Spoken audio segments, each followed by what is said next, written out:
I definitely don't want to have another Reddit-ass millennial humor movie like Project Hail Mary get in there. I fought in the trenches during the Everything Everywhere All at Once wars, and I still have PTSD every time I hear a Mitski song.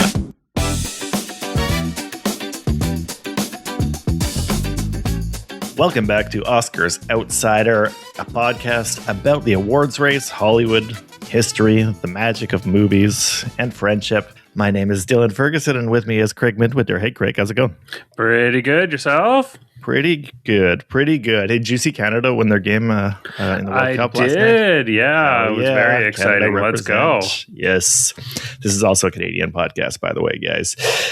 So we're recording this on June 29th, a Monday. We're going to talk about some of the movies that are entering the awards race discussion. We'll get to those in a bit later. But before we do, let's start off with some news. We do have a big headline dropping here, Craig. It finally happened. Josh Gad can vote for Best Picture. I know you've seen the headlines. You all know our long national nightmare is over. So the Academy of Motion Pictures Arts and Sciences released their new membership rolls. So they are adding 529 people to the Academy. That's more or less in line with the kind of increases that we've seen in recent years. The voting body for the Academy continues to expand. It's been about 10 years now since in the wake of the Oscar So White campaign, they started expanding membership, notably with an eye towards diversifying the membership a little bit. Craig, did you have a look at the new membership rolls that just got released? Yeah, I did. It's a smaller class than it has been in previous years, like you said, because of their initiative to, in the wake of Oscar So White, they have been expanding fairly rapidly. And this is kind of smaller than, it's about half the size of the 1,000s that they were doing a couple of years ago. So yeah, about in line with last year. Last year there was 534 and this year's 529. So almost exactly the same as last year. But you're right, there were some more dramatic increases in previous years. But the total volume of voters does continue to swell. We're at about 11,000 voters now, which is dramatically more than it was 10 years ago. Did anything jump out at you just seeing who was in terms of individuals, in terms of the backgrounds, the branches? Yeah, so I was pleasantly surprised that it is primarily creatives that are being included in this year's class. I know that that's something that we have talked about pretty heavily on one of our past episodes, is the invasion of the non-creative industry branches, like the marketers and the talent representatives and stuff like that. And I think that it was only around the 15% of all of the nominees are the new members. 15% is still a lot, I think. It's representing a jump from last year too. There's 7 more artist representatives than were inducted last year. There are 25 artist representatives are being added and 25 marketing and public relations individuals. You knew I was going to jump on this, Craig. Yeah, totally. We have an episode in our back catalog, as you referenced, which is called something like How We Would Fix the Oscars, where I went on a rant about agents becoming voting members. And I think it sucks and it's a problem that needs to be addressed. But they're continuing to swell the roles. There are only 21 directors that are being added. So how can you only add 21 directors but add 25 artist representatives and 25 marketing and public relations professionals? Come on, that's a problem, I think. Yeah, you're right. It is still a problem, I think, but barring the the complete rejection of those branches, which like you said, I which would be great. That it would be great, but I don't see that happening. You're going to need to bring people in. I think that it is, I don't know. I don't see how you could do less than that. But why is there more of them than there are directors? Like, who do you want to be voting on the Oscars? I thought there was about 40 to 50 directors that were in this list. I counted 21. Well, okay, 21 in the directors branch. So I guess if we include documentary directors, then it gets much higher because the documentary branch has, I didn't count it here, but the documentary branch is inducting way more people. So if you include documentary directors as directors, but actual director branch, I'm counting 21 here. Oh, okay. And there are a few people who were invited into multiple branches, and then they have to pick which one they're going to choose. Like there's 9 of those, including the Safdie brothers. Notable directors being inducted include both of the Safdie brothers, as well as Zach Krager. Oliver Lachey, the director of Seurat, was also inducted as either a writer or director, as the Safdies were, and now needs to choose which branch he'll represent. So in terms of the actual totals per branches, there could be a bit of movement depending on what these individuals choose to side with. But in terms of actual director branch nominees, I'm counting 21 there, which seems pretty low compared to some of these non-creative invites, and seems very low compared to. And this is another issue I have. Sorry, I'm going off here, but no, I feel like the door's open now. Get them. I alluded to this when we did How to Fix the Oscars, but I didn't focus on it because that wasn't the focus of my point that episode. But there are way too many animators and visual effects artists getting put in, and that continues this year. That is the category that has the biggest. Visual effects is a category with the biggest increase compared to last year. There are 12 more visual effects artists. The total number of visual effects artists getting added to the membership is 37 this year, and 43 people from animation. Why are there so many animators and visual effects artists getting in? I don't get that. This is, to me, you think about I'm not saying that they shouldn't have the vote, but when you think about who's voting for the Oscars, who are the filmmakers, to me, you think of actors, directors, writers, right. Above the line talent. I feel like they should just be more represented in the voting body. Everybody should have a vote. All these branches, except for the agents, but all the other like actual creative branches should have a vote. But I don't understand why they continue to swell the rolls with people who are just drawing, animating, doing effects work. Why are there so many of them? Yeah, that doesn't make any sense to me. I fully agree. Yeah. Well, it does continue to get more international. That's, I think, one thing that is a notable headline. 53% of the inductees are from non-American countries. So more than half of the inductees are non-American. That is also a big trend over the past 10 years, is the Academy becoming increasingly international, which obviously has repercussions in terms of more non-American movies getting nominated, which is something that we've seen in recent years. And there may be different factors influencing that, but one of the most obvious one is that there are more non-Americans voting. So that's an increase in the number of non-Americans over last year. 42% women, 56% from what they call underrepresented communities, which I know the Academy has a very broad definition of that. It could be just like left-handed people, but that's more or less in line with what we've seen over the past 10 years. They have continued to try and make the voting body more diverse. It continues to be less diverse than like the American population at large, but is definitely much more diverse now than it used to be before they started swelling the ranks of the voting body. Yeah, and I also noticed that there were like executives, like the new Disney CEO got a vote, and I think Liz Jenkins from NBC Universal, who's their chief business officer, is in the executive branch. So, you know. Yeah. Any other names that like jumped out at you, just like scrolling through or seeing the headlines? So I was surprised. Jermaine Clement, just want to give him a shout out. I love him, and I was surprised that he was not already a member. Is the other Flight of the Conchords guy a member? What's his name? Brent? Yeah, I don't think so, but Jermaine Clement shows up in like everything and has done so much music in film. So I was pretty shocked to see. Like he did, I think most recently he did the new Avatar. In the last 2 Avatar movies, he was a bleeding heart whaler. But no, I don't have anyone else that I really wanted to like point the spotlight at. Yeah, nothing too shocking. Definitely a lot of people who were nominated last year have now gotten their membership cards, which is how it should be. I think that's a good thing.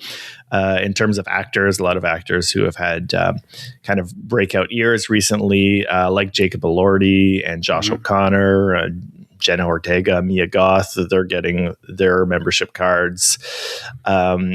And it's good to have young talent in there. So nothing that I'm going to dispute. My dispute is just, again, too many agents, too many animators and effects artists, which to me are the same thing. Yeah. All right. So what else we got going on here? Craig, I just had Disclosure Day last week. Have you seen that yet? No. Okay. So we talked in the last podcast, and I was saying I'm really stoked to see this movie, and I just never got around to it. And now I just kind of don't really care. But what did you think? Well, if you want my full thoughts, it's on my Substack. Look up Dylan Ferguson on Substack and you'll find my full thoughts. But it's not behind a paywall. Just go ahead and read it. But mixed bag. Definitely like a lot of interesting Spielbergisms, a lot of regression to childhood stuff. Definitely tapping into a vein of American mythology that he's gone back to many times. Very interested that his conception of what the government is hiding from us is largely like alien suffering. They feel a lot like symbolic sufferers in that movie. And there's a cool action scene. And a lot of it is also just kind of bad and goofy too. It's not one of the most amazing movies in his filmography by any degree. I think before it opened, I had said that I would give it better than even odds of cracking the Best Picture lineup. After seeing it, I no longer feel that way. I give it worse than even odds of cracking the Best Picture lineup. Okay, we are going to talk about our mid-year predictions here. And a bit of a spoiler alert, but I also have Disclosure Day missing now. Okay. And I haven't seen it. Okay, interesting. Yeah, I mean, it had a pretty big opening, but then kind of fell off after the first weekend. Obviously, box office is not the best corollary, but it does tell you how much people are really talking about it, really into it. And I don't think it's made a massive cultural dent. And I mentioned in a previous episode that it's like 6 of the past 8 Spielberg movies were Best Picture nominees, but the ones that have missed were the more like fantasy sci-fi ones, Ready Player One, the BFG. I don't think people are maybe going to take this movie seriously enough to treat it as an important film, and they maybe shouldn't. I think it's it's a very interesting text for sure, but it definitely doesn't exude importance. Like, let's pay attention and analyze this movie. You should pay attention and analyze every Spielberg movie because he's Spielberg and he has such an interesting corpus, even when his movies are kind of weird and bad, which is often. But I don't think it screams the kind of like critical attention, seriousness that is going to make people give it one of those like blockbuster spots when we finally get down to awards time. Yeah. I feel like the momentum for this movie has really just fallen off the rails, at least at the box office. I mean, it's not doing like completely terribly now, but it doesn't seem like it's got like any sort of lasting buzz. Mm-hmm. And I think some of that has to do with the timing of Toy Story 5 coming out and just really dominating the box office.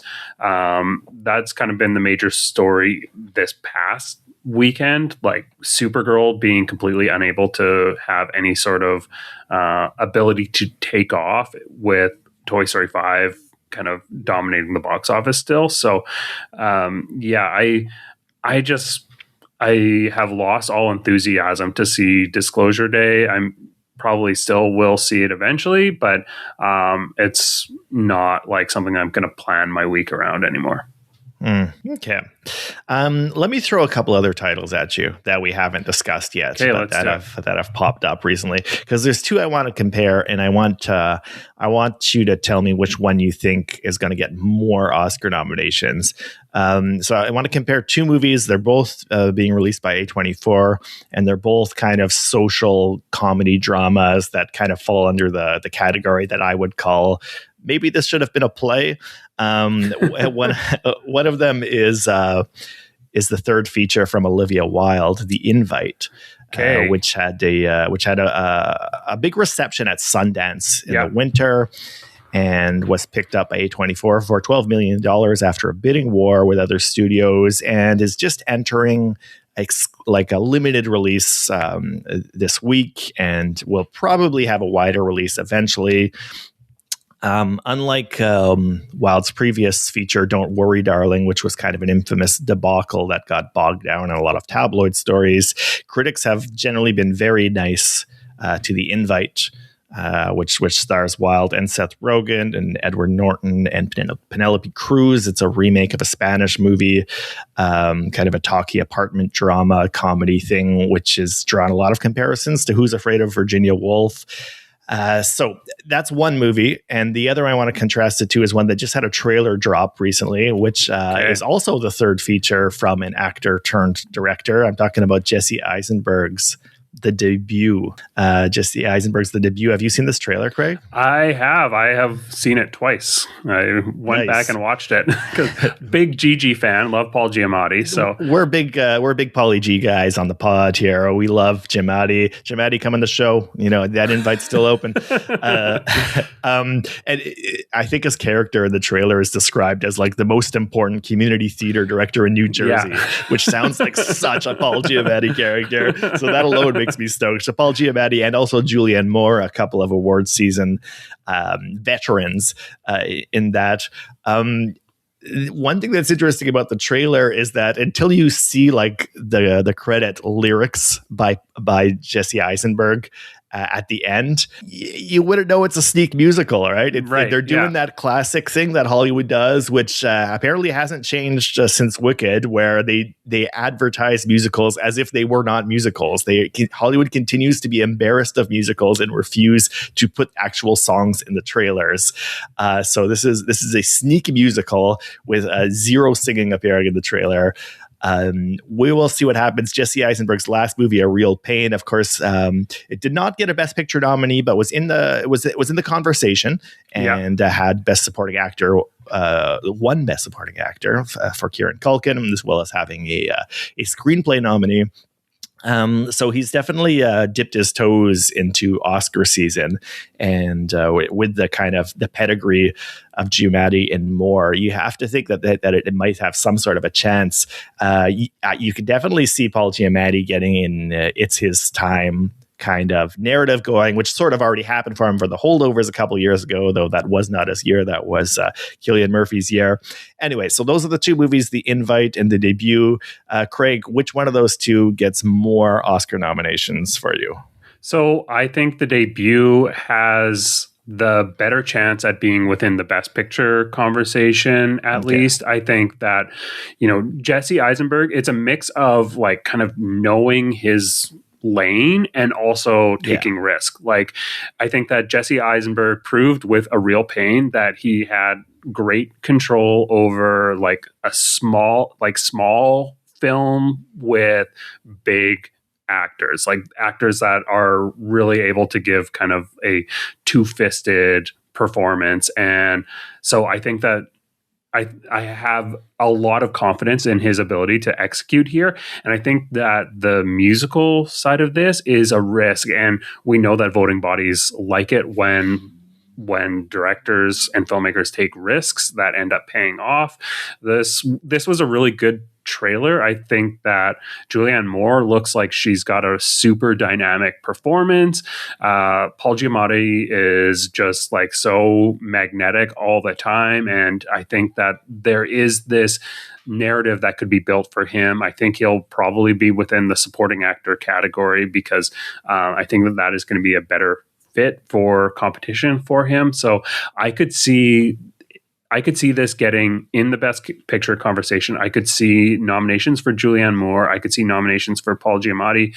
I could see it being within the screenplay category, and you might even get like an original song in there if the field is weak. So I do think that this has maybe a ceiling of like maybe 6 nominations. I think that would be a real stretch, but I think that it's for sure got at least 2 or 3. The Invite is something that I wouldn't count out either, but it's kind of on the fence for me whether or not this actually makes it into the Best Picture category. because I don't know if it's got the package. I think that Penelope Cruz being both in this one and in shoot, what's the other one she's in? Okay, let me just. Wait, what else is she in this year? La Bola Negra, she is in. Oh, she's in Isn't that? she? Isn't she in that?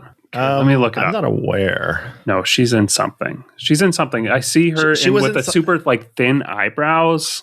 Yeah. There's that still of her with like she's in like army shit. She was in something that opened at Cannes, I think, but I can't remember which one. I'll let you Google it. She is in La Bola Negra. I was right. In La Bola Negra. Okay. I didn't realize she was in that movie. Yeah, her and Glenn Close. Both in that movie. Yeah. Damn, I did not know that. I'm gonna get clowned on by people who heard me say that there's nobody that Westerners know in that movie. I wasn't paying attention. Yeah, so I think that there is talk about her performance both in The Invite and in La Bola Negra, and I think that just having two films that could potentially be within the conversation, I think La Bola Negra is for sure going to be within this conversation. Again, spoiler for my predictions for the Best Picture conversation, but I think that is going to shine a light on her other performances that year, and I think that is going to, put the spotlight on The Invite. There's also a really great cast. It's been getting really good reviews. I don't see this making as big of a splash. I think, especially with A24. I think they're going to coalesce behind the debut. But yeah, what do you think? I could kind of see it being The Invite just because I'm not sure how much appetite the Oscars have for musicals post Amelia Perez. Obviously, the first Wicked got a bunch of nominations, and the second one was basically entirely snubbed last year, which was a big surprise when the nominations came out. I wonder if there's just still too much like embarrassment around musicals at this particular juncture that's going to make them a little hesitant about giving it a bunch of nominations. I definitely think for both Giamatti and Moore, they would be very, very good bets. Like you said, Moore looks really good in the trailer. She has a number of Oscar nominations, like 6 or something. I think she's won. She's won before for Still Life. She's one of the very few performers who's had 2 nominations in the same year. For both actress and supporting actress. So obviously she has a big resume of being lauded by the Academy, and I could definitely see her being in the Best Actress race and maybe being a front runner in the Best Actress race even.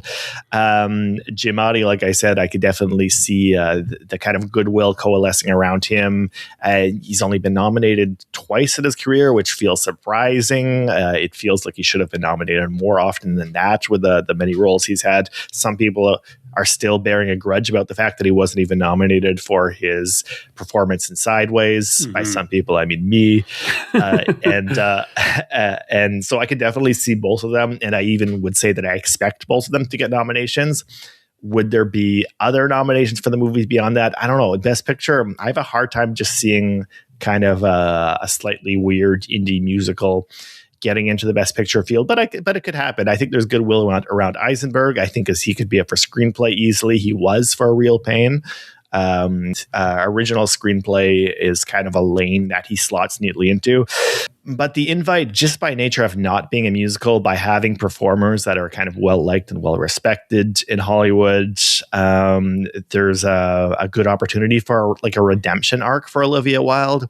I think a lot of people who were negative around Don't Worry, Darling kind of feel bad about that because there was a bit of a pile-on effect.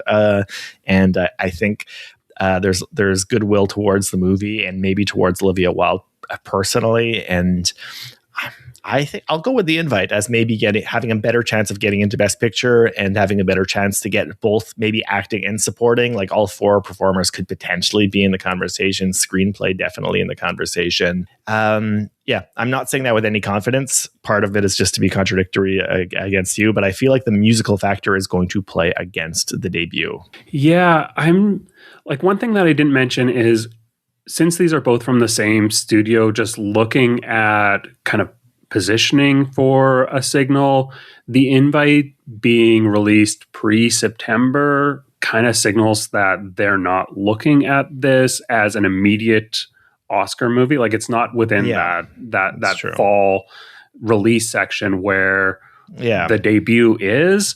I don't know. Does the debut have a release date yet? Yeah, I think it's October. Yeah. Oh, maybe it doesn't. But yeah, I think it's definitely like a fall release. Yeah. Maybe targeting TIFF. So they are positioning it better. So I just, it feels like that's where A24 is going to put its energy. But I'm not counting it out. I think one thing that I'm a little upset about is the fact that we've got both Olivia Wilde and Emily Blunt in the news on the media circuit at the same time. I can't tell them apart. They're basically the same person to me. So it's very confusing. Any other movies that are on your radar lately that we haven't already talked about in previous episodes?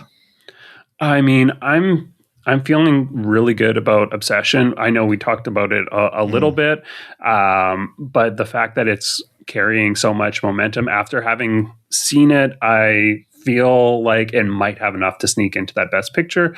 So when we talk about our predictions here, that's definitely on my maybe list. Okay, should we do that? Let's dive in. All right. So I'm not prepared for this, but we're gonna predict what we think ends up in the Best Picture race. How about you go first, Craig? I think you're a little more prepared than I am. So let me see what you've got here. Okay, for sure. So what I did was I broke this down into kind of 3 different categories, like what I think is completely locked, what I'm pretty sure is going to be in there, then a couple maybes that I am a bit on the fence of, and a couple like things that I think are misses that are already within the conversation. We'll lead off with the locks here. And what I think is locked is Wild Horse 9, which is Martin McDonagh's new film. Searchlight is behind it. I don't want another Martin McDonagh movie in the Oscars conversation. I can't stand his films. But it stars Sam Rockwell and John Malkovich as CIA agents. One of my favorite films stars Sam Rockwell as a CIA agent, Confessions of a Dangerous Mind by George Clooney. I think that's fantastic. I'm excited to see him in this kind of role again. I just love him. So I think that is where we're going to see Searchlight put its energy behind. The next one that I've got in the locks is Digger. This is something that we've talked about a lot. We're getting a trailer just dropped this past week that is mostly a retrospective on Tom Cruise's career with a little bit of footage of Digger. It is a great sizzle reel. The marketing around this movie is wild to me. Like we're into like, I think it's been like a year they've been marketing this, and we're still far away from the release. Like I don't think we even know when it's going to be released. October 2nd, I think, is the date. There you go. They've been I think there's going to be the first real trailer on like July 13th. They've been hyping up the trailer. They've been treating this like Superman versus Batman in terms of like this drawn out, like slow drip release, which is crazy for like an Alejandro Gonzalez Iñárritu comedy, I guess. And it really seems to be all built around, what does Tom Cruise look like? They're hiding Tom Cruise's look, and they have been doing this and hyping this up for like a year. And this is such a weird campaign for me. And it is so fun. I love it. It's fun, but it's like, I don't know how to read it in terms of like, are they so confident that they think that they can like turn this into like a super important blockbuster movie? Or are they like so nervous about it that they're trying to hide actual details about the movie and try to build up hype before people actually see real footage and how Tom Cruise looks? It's weird. I've never seen a campaign like this for any other movie. Yeah, I mean, I like getting this like mystery and also like a big push. Like this is a movie that people are aware of, and it's not a summer release. And I think it's so much fun. The footage that we have seen looks great. Like everything that has come out so far looks fantastic. I'm excited for this one. This is like maybe the film that I am most excited about for the next year. So I think that this is a lock purely on the back of the fact that we are obviously already getting a campaign for Tom Cruise in the Best Actor category, and he's like, it's the right time for him. And I mean, we've got a history of having the honorary Oscar being followed by a competitive win after, like Fonda and Newman both had that happen. So I like this repetition within. You can't just say Fonda without clarifying. By the way, Peter Fonda had that happen. Yeah, there's like 8 of them, Craig. And so, I think that is a lock for the conversation, barring anything catastrophic happening when it comes out, which would also be really fun if there's a complete collapse. So the Odyssey is the next one that I think is a lock, barring any sort of complete catastrophe. I'm praying for it. That's it's one that I want to hate. Had to have a Limp Bizkit drop in there. There was a little bit of news about this. We can talk about it a little bit later. I don't want to dive into this one too much because we're going to talk about it at length in the future, I'm sure. Yeah, and we already have. And, I'm also trying to like hold off on it, but yeah. The other 2 locks that I think are the Black Ball, La Bola Negra. I think that one is definitely going to be within the conversation. I think that's what Netflix's big push is going to be. I don't think that Netflix is going to be pushing Cliff Booth in the same way that they are going to be talking about the Black Ball. I think it kind of slots into that mold that the Amelia Perez campaign had. It doesn't have our girl. Didn't end very well that campaign though, did it? No, it did not end that well. But I do think that. I think that's going to be the template that they are going to follow trying to push this.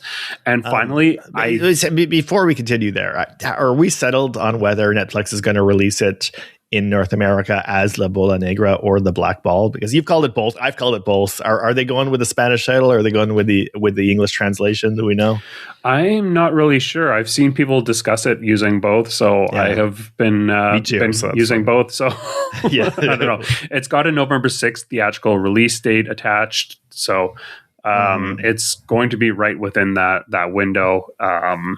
I think it's going to be within the conversation. Okay. And then finally, the last pick that I have as a lock is Fatherland. I think that one is going to be within the conversation. And you'll notice that is not the winner of the Palm. But it feels more like it's going to be a movie that is going to be within that slate. Okay. So next up are the ones I'm pretty sure about, and The Debut and Fjord are the 2 that I think I'm pretty sure they're strong signals, but I wouldn't be surprised if they ended up missing. I think that they've got more work to do than any of the other films that I talked about in order to be campaigned seriously. And let's get into some of the things that I think are on the fence here. I think Behemoth, which is Tony Gilroy's new film, is one that I've seen a lot of people kind of like talking about lately. It's his first film in something like 14, 15 years. I think like Pedro Pascal is someone that has a lot of goodwill around him within the industry that I could see there being some momentum around. Are people not tired of Pedro fatigue Pascal is maybe a thing that could weigh into things. When has anybody ever said like, oh man, I love the new Pedro Pascal performance? I feel like I hear, boy, that guy's in everything like 18 times more than I hear, oh, he was good in that movie. Yeah. Am I wrong? No, I think you're right. At least within like cinema, I think on TV, people are a lot more into his performances than than in film. So sure. Just because he wears a mask in the Star Wars show, and nobody has to see his dumb face. Sorry, that was unnecessarily mean. I take that back, Pedro. You know what? I just want to say, I think, like, obviously people have been saying for a long time, boy, Pedro Pascal's and everything. And I think the underrated contender for the new title of he's in everything now and he kind of always sucks is Josh O'Connor. I think after Disclosure Day, we have to have a serious conversation about Josh O'Connor not being good at acting, but that's just my take. I think that's a little more controversial than Pedro Pascal, but I think he sucks and he's in too many things now. Emily Blunt is tons of fun in Disclosure Boy. Josh O'Connor sucks. Constantly trying to show conflict on his face in a very transparent and annoying and not natural way that I find unentertaining. Okay, I want to use that as a segue to talk about one that I think is going to miss and has someone who I think is in too much stuff and sucks. Sense and Sensibility. Daisy Edgar Jones, the new trailer for that dropped. Focus Features has this one, and I think she sucks. She has like streaming film energy, and right. I think that one's going to miss. So, all right. Other maybes I had were The Social Reckoning, Dune Part 3. I think that this could miss. I feel like maybe people aren't as excited about this. Franchise films are not really that hot right now. Then The Invite, I think, is maybe there, maybe missing. Minotaur and Obsession is something that I'm really, really warm on, but I think that, smart money says that it misses. Okay. Interesting. Some notable omissions there from my list: Project Hail Mary, Disclosure Day, Cliff Booth, and Michael. And all of a sudden, I think are kind of the big misses on there. There's also Hope from Brady Corbett, who I think I feel like that one might not even get released this year. So okay, interesting.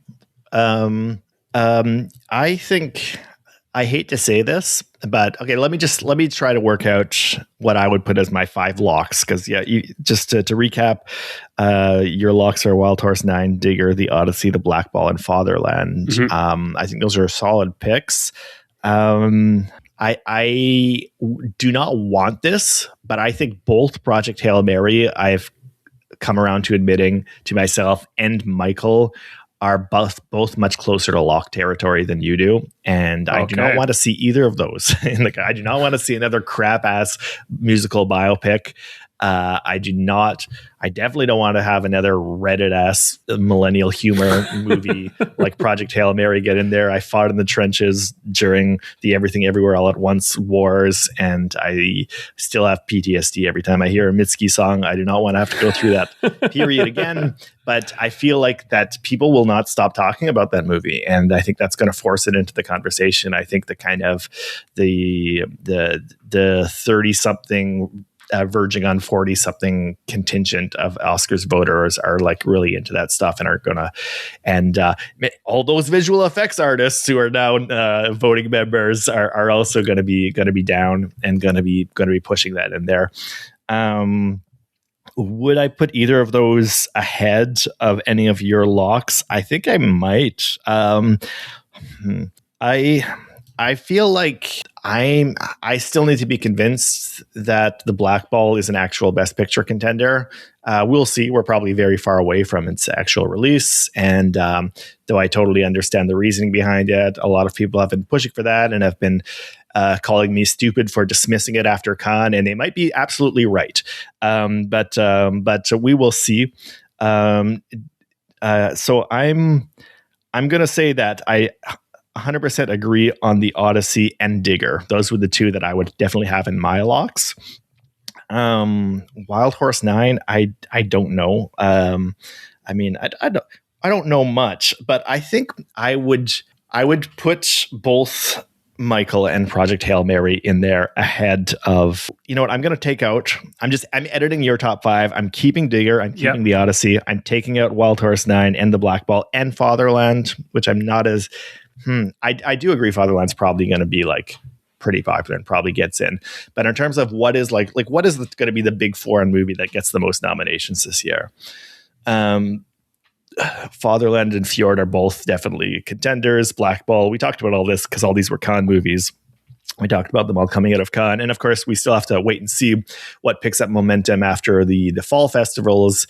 After Berlin and Venice, there's definitely going to be surprises. There's definitely going to be movies there that take off in ways that we didn't predict. But I'm going to add both Project Hail Mary and Michael to the nominees. I think they're not over musical biopics as much as so many people are, but that's still $1 billion movie. Like there's still like a ton of people who are into that. I think The Social Reckoning maybe has more of a shot than you do, but I'm not going to put it into my locks category. I realize I might be leaning like way too into blockbuster territory here. I'm trying to think when I'm going to go with my fifth lock. You know what? I'll push Fjord into my fifth lock position. I might just be convincing myself because we've talked about it a lot on the show, and I have I guess I have confidence that it's going to be enough of a movie that gets people talking. That's going to be like a discussion point, that it's going to force itself into the conversation for that reason. Having the Palme d'Or winning imprimatur is obviously something that counts. It did not get it was just an accident into the Best Picture race last year, so it's not a guarantee. But that plus the fact that it has a couple leads who are both very hot right now, in Sebastian Stan and Renata Rinsve, I think that's enough to get it into the Best Picture conversation ahead of like any other foreign film, I think, right now. So my 5 locks would be Digger, The Odyssey, Project Hail Mary, Michael, and Fjord. Definitely not super confident about that. And I will say, even though I wouldn't put it into a top 5, I think Dune 3 gets in there. The best case for Dune 3 would be would basically be the Lord of the Rings Return of the King scenario, where it's like the third movie in the trilogy ends up being the one that voters coalesce around the most, maybe in part because they're like, oh, you know what, the first 2 didn't actually win enough stuff, and let's shower praise in the third one. Not saying that I think Dune 3 is going to win like 11 Oscars or whatever the hell Lord of the Rings did, but I could see it getting a bigger push. I could see Chalamet getting a Best Actor nomination for that as well. Kind of off topic, but I think this is kind of the year where they recognize that character and give him another shot. So I definitely expect Dune 3 to be in the Best Picture nominees, even if 1 and 2 were kind of peripheral. Like 1 and 2 were probably we don't know the voting totals, but I would assume they were voted in 9th or 10th position or something, kind of just slipped in. I could picture a world, especially if The Odyssey isn't as well received as a lot of people expect it to be, which, as you mentioned, is a possibility. Not saying it's the most likely possibility. I'm looking forward to it. But crash and burn, baby. There could be enough of a wave of backlash, and if The Odyssey gets swamped by a wave of backlash, I could see Dune 3 being the movie that benefits from that. Dune 3 being the movie that people were like, actually, let's celebrate this effects and crafts heavy epic instead. It's time to start taking Denis Villeneuve more seriously, and Christopher Nolan as old news. Let's rally behind Villeneuve instead. If I squint, I could kind of see that sort of narrative taking over, and there is a world out there where Dune 3 ends up getting more nominations than The Odyssey. Obviously, I'm not predicting that because I've got The Odyssey as a lock and not Dune 3. But if The Odyssey does take a hit, something else is going to have to benefit. Whether that's maybe Project Hail Mary or maybe Dune 3 or some other blockbuster is going to have to kind of fill that role. Yeah, I mean, I could see it happening. I think one thing that came to mind while you were talking about this is Robert Pattinson is in a million things, and I think there's a possibility for him to find a nomination because of something. And he's in The Odyssey, he's in Dune 3, he's in the drama. Yeah, he's in the drama. What else is he in? Oh, he's in that that biopic about the To Catch a Predator guy that's coming out. So I don't know. Robert Pattinson, the anti Pedro Pascal. He's in everything, and he always rules. Yeah. I don't know where I was going with it. I just wanted to talk about Robbie. Yeah. Would be cool, but I think best actor is going to be a crowded field this year. It's going to be really hard for an unexpected nomination to break through, because there's just too many heavy hitters like Tom Cruise and Matt Damon and maybe Paul Giamatti and Timmy. Potentially, like I said, I could see him get him shut out this year for sure, because it's like he hasn't been nominated for Paul Atreides either of the other times. But I could definitely see him getting in. I think it's just going to be hard for somebody with a less impressive Oscar resume to muscle their way into that conversation. Potentially Brad Pitt, even like I don't see the Cliff Booth movie as the best picture, but I could see it as a best actor nomination.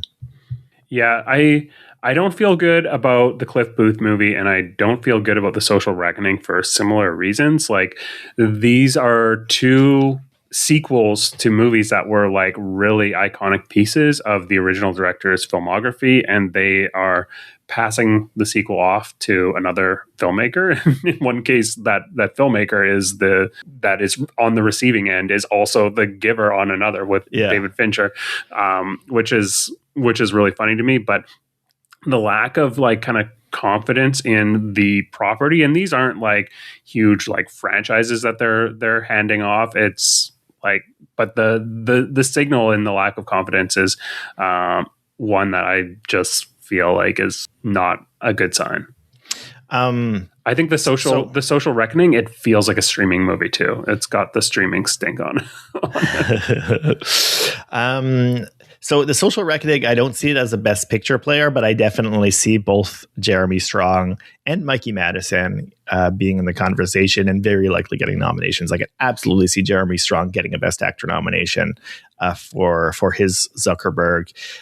There's a lot of goodwill around Jeremy Strong. We saw that a few years ago when the New Yorker wrote a piece that was kind of like critical of him, and like everybody in Hollywood started publishing things being like, no, he's the best, you guys suck.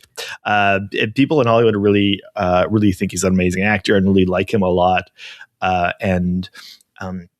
We haven't really seen him break through in a big way at the Oscars. He was a nominee a couple of years ago for the Apprentice in supporting actor. But I could absolutely, if I was predicting my best actor nominations, I would have him as one of the 5 in there.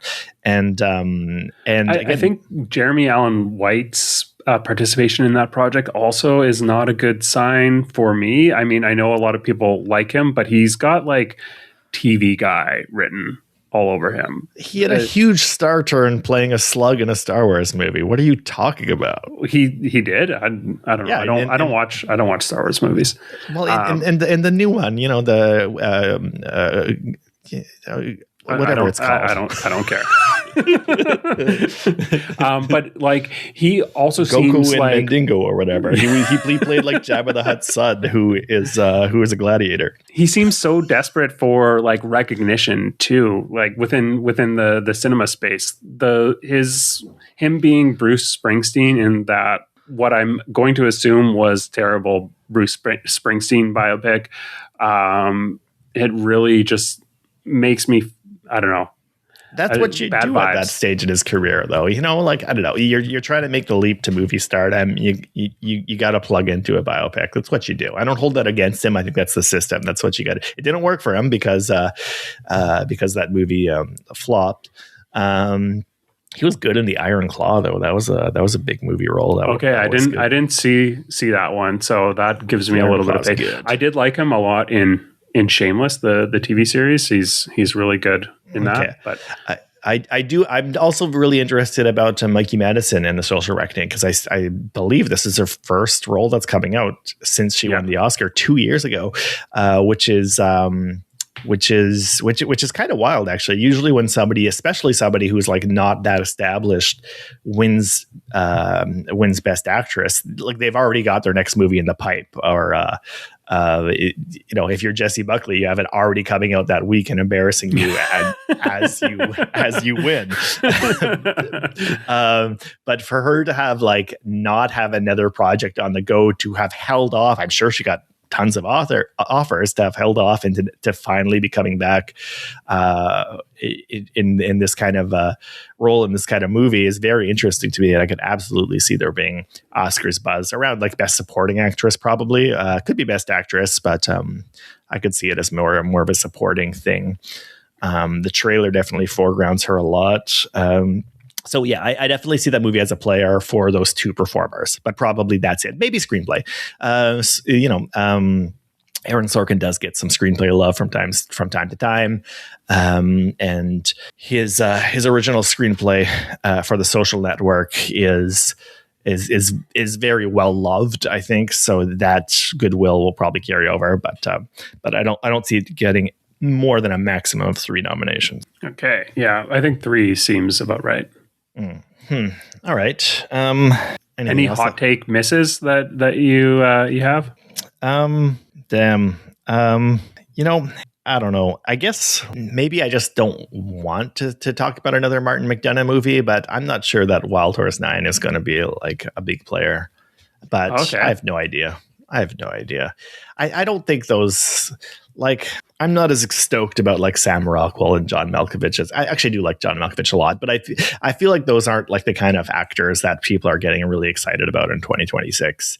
And I'm not sure if that kind of movie is the thing that's going to get people really, really stoked and generate the kind of excitement that I guess like 3 Billboards and the Banshees of Inisherin did. Though I wouldn't have predicted it for those movies beforehand either. So maybe I'm just not on the same frequency of whatever people who are into those movies are on. So probably wrong about that. But that's one that I would like been on a heater with the Academy though. His last 2 movies, like you said, 7 nominations for 3 Billboards and 9 for Banshees, I think. Yeah, or maybe it was the other way around. But I don't know. I feel like it feels like a lock to me, but you could be right. People are maybe not super excited for John Malkovich and Sam Rockwell in 2026, 2027. Yeah. I still am. Yeah. I guess that's about as warm as my takes are going to get. All right. Anything else we haven't yet covered here? I think the only other piece of news that I saw worth talking about would be the decision that Christopher Nolan made to not do influencer screenings, only holding like critic-only screenings for the Odyssey. A lot of people are taking this as a signal of like supreme confidence in this film, but I don't know if that's the case. It could also be like fear motivated. I'm interested to see how this pans out. Yeah. I mean, it might be a bad sign for how the movie's going to be received. It's a good thing that he did it. Influencer only screenings before movies come out should be illegal under my republic. It's the worst bullshit when it's the most annoying thing. Like before a movie comes out and before even critics can see it, it's like, oh, it's at 90% on Rotten Tomatoes. Yeah, because the only people you invited were people like are absolute sycophantic internet losers who are invited to like these things specifically because come on, people who you know are going to like gratefully give a glowing review, because that's basically what they're exchanging the invite for. It's so transactional and so stupid and so misleading whenever those early figures start coming out, the early Rotten Tomatoes returns. It's a dumb bullshit industry tactic. Not saying that Nolan is necessarily doing it because he has strong morals and he's such an upstanding guy. Maybe he might just be doing it because he thinks that they won't like it as much as he wants them to, as you suggested. But whatever the reason, good. Though I admit that combined with the fact that he didn't open the movie at Cannes when he probably very much could have if he wanted to, you could put those two things together and be like, oh, are they worried about early reactions being negative? That's a possible theory. I think one thing that points to it just being like confidence and not needing it is like people are stoked about this movie. It is like breaking pre-sale records for IMAX. There's people like they sold out IMAX screenings like a year and a half in advance or something. Yeah, there's people like scalping tickets on eBay for this. It's crazy. Yeah. Mm-hmm. I mean, the opening will be huge, and then the question will be, will it have legs? Will it be like an Oppenheimer situation where it just doesn't go away and it continues to remain popular for weeks and weeks and weeks? Or is it going to be the kind of thing that has a huge opening and then mediocre word of mouth and quickly fades, which is what happens to so many blockbusters these days? We'll see in a few weeks. We'll see. All right. Well, I think that's about enough for this week.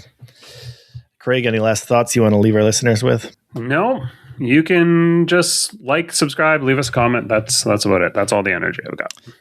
All right. I mentioned that I just wrote about Disclosure Day. So if anybody wants to hear some more of my ramblings about Spielberg, his career, and the symbolic sufferers, and why I think it's actually a Holocaust movie in disguise, you could go over to my Substack. Just look for my name, Dylan, Dylan Ferguson. It's free. Give it a read. Give it a like if that interests you. Give it a subscribe if you want to have more of my reviews once every like 3 months or whenever I get around to writing it. It's been fun. Craig, thanks. We'll see you guys next week or next time talking more about movies and the Oscars on Oscars Outsider. Later. Have a good one.